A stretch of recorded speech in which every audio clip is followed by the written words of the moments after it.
What's going on, everybody? My name is Michael Weer, and today we're going to talk about a brand new movie called Renfield. Now, Renfield stars Nic Cage as Dracula, and so when I found that out, I had to put it on my most anticipated movies of the year 2023 list, and I put it at number 8. Not low enough on the list that I was, most excited about it, but I was excited about it because Nic Cage is Dracula. There's something fun that could be done there, and I knew Nic Cage bringing his kind of craziness to that role could be really interesting, and it was. I'm so excited to talk to you guys about Renfield. I had a blast with this movie. Let's talk about Renfield. Let's do the review. Hi, are you here for the meeting? Well, come on. No! Some call me the Dark One, others the Lord of Death. To most, I am Dracula. And so, guys, the movie Renfield is directed by Chris McKay, and it stars Nic Cage as Dracula, and it stars Nicholas Hoult as the title character, Renfield, and it also stars Awkwafina as a police officer that sort of helps Renfield break away from Dracula, gives him purpose, reason to leave Dracula. But let's get into the synopsis of this movie. You basically have the setup from the 1931 classic Bela Lugosi starring Dracula, which I absolutely love, and I love what they did with it here, because in this movie, they recreate scenes from that original Bela Lugosi movie with both Nicolas Cage and Nicholas Hoult as Dracula and Renfield, and I loved how close they made it. I want to see that original Dracula movie with the two of them in black and white now, because just those scenes alone kicked off this movie perfectly. As a Dracula fan, as a fan of that original movie, seeing them recreate those scenes and doing it so well with Nicolas Cage delivering the line, "I don't drink wine." It's just such a classic, iconic line for Dracula, and for Nicolas Cage to then say that, it was so cool. And also seeing Nicholas Hoult as Renfield, and he's on that ship laughing. He's got that terrifying laughter that Renfield does in the original Dracula movie. So I really liked that in this movie. It worked for me in this movie, and it was a perfect setup for the movie. But then the movie jumps forward about 90 years after the movie kicked off so brilliantly with that black and white, and you see Renfield is still working for Count Dracula and sort of nursing him back to health every time that someone comes after him and almost kills Dracula. They just barely escape, and then he kills people, brings them to Dracula, and he's just getting sick and tired of it, and so he needs a break. And that's basically the synopsis I can give you for this movie, because that's the setup. Renfield is done working for Dracula, but Dracula is so manipulative and so powerful that he always brings Renfield back, and it's time for a break for the two of them. But with that said, let's jump into my likes and my dislikes. We're going to start with my dislikes this time, and there's a subplot that just does not work for me in this movie, and it involves Awkwafina and her sister. Now, I did enjoy Awkwafina's character in this movie, and I thought she was funny. I enjoyed her. I didn't have a problem with Awkwafina herself, but just the subplot they gave her, there wasn't enough apparently going on with Renfield and Dracula, so we got to create other tension somewhere else. So Awkwafina's a police officer, her sister's an FBI agent, and their dad was a police captain, an incorruptible police captain, but died. He was killed by a mob, maybe. They kind of allude to it in the movie, but I don't want to spoil anything. And so he's dead, and they're both sort of living their lives as police officers, and they've grown apart. And so this movie sort of brings them back together. But any time that they were doing anything sentimental with this movie is where I felt it didn't work. The rest of the movie was very zany, very crazy. We'll get into my likes in a minute because those were part of my likes.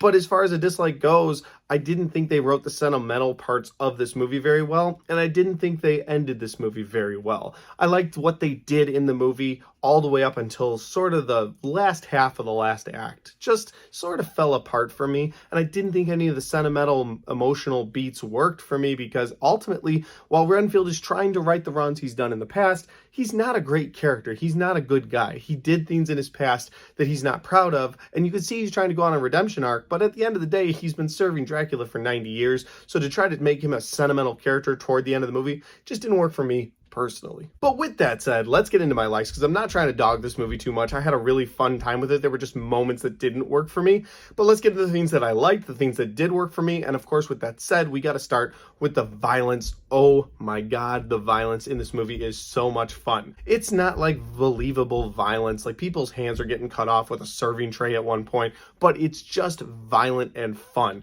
When Renfield eats a bug, his eyes turn yellow and he just goes into crazy mode and can rip people's arms off and then beat them with a wet end. It is incredible. And then when Nicolas Cage goes full Dracula, he's at full power and he just starts slicing people's heads off or slashing their necks, there's a moment where Nicolas Cage pushes Renfield across the room. And as Renfield is flying across the room. In those couple seconds that he's flying across the room, you see Nicolas Cage's Dracula rip the throat out of about 20 people. It's incredible. So I really enjoyed the violence in this movie, but I think the reason I enjoyed the violence was because the craziness was turned so high up as well. And of course, that wouldn't have happened without Nicolas Cage. And so my next like of this movie is, of course, the crazy Nicolas Cage, because I don't believe this movie would have been the same if you'd just put any other actor in this role. You needed somebody like Nicolas Cage, and I don't think there is anybody else like Nicolas Cage, and so I really appreciated seeing him as Dracula and just his mannerisms, the things that he did, how he didn't care about anyone but himself,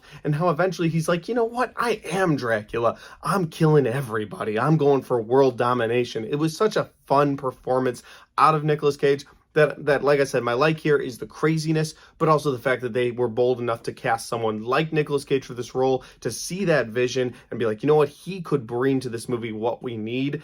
It all came together for me. I've for a long time have said Nicolas Cage is one of my favorite actors of all time. You watch some of his classic movies, and I think Nicolas Cage is fantastic in those movies. But with that said, I think this movie goes in line with some of those great Nicolas Cage performances. Not Wicker Man, like where it's so bad it's funny. No, I'm talking about like Face Off or Gone in 60 Seconds or The Rock. Like Nicolas Cage. This movie is Nicolas Cage as Dracula. Like, it's so much fun. And my final like for this movie I touched on a little bit earlier. It would be the black and white opening. I can't say how much, as a fan of that original Dracula movie, how much that scene meant to me. That scene was so cool, and it set the tone for me for the rest of the movie. Now, I know not a lot of people are watching 1931 movies, but if you haven't seen the original Dracula and you watch that before this movie, I think it'll actually do you well. I think you'll see that, and then going into this movie, you'll be like, wow, they actually paid attention. They cared about the source material so much to recreate some of those scenes. And then when you get into this movie, it's just Nicolas Cage just at 100, and I loved it. Overall, guys, I will say that this movie was a really fun and enjoyable time, and I definitely recommend you go check this one out in theaters. You're going to want to see this on a big screen. You've got awesome action set pieces. It's also very funny, and if you see it with a crowd, the crowd I was with, there was a lot of teenagers in there, and I was like, oh, this could go really wrong if the movie's not good. But it was actually a really respectful crowd, and I had a really fun time with the people around me laughing with this movie. So this is an enjoyable movie to see in a big crowd, and I definitely recommend you check this one out. With all that said, guys, that's my review for Renfield. If you like this review, don't forget to hit the like button. If you have seen Renfield already and you've got thoughts or you've got comments, put that in the comment section down below. Let me know what you thought. I'm very curious to see like what you felt about Nicolas Cage's Dracula. I thought he was perfect, but maybe I'm wrong, so throw that in the comment section. And finally, guys, if you haven't subscribed yet, make sure you do that, because I got a lot of content coming your way. Next weekend, we get Evil Dead Rise. I'm so excited about that. This is a good time to be a horror fan. I will be putting out a first reaction and a full review for that movie, so be on the lookout for that on my channel. Thanks for watching, and I'll see y'all next time.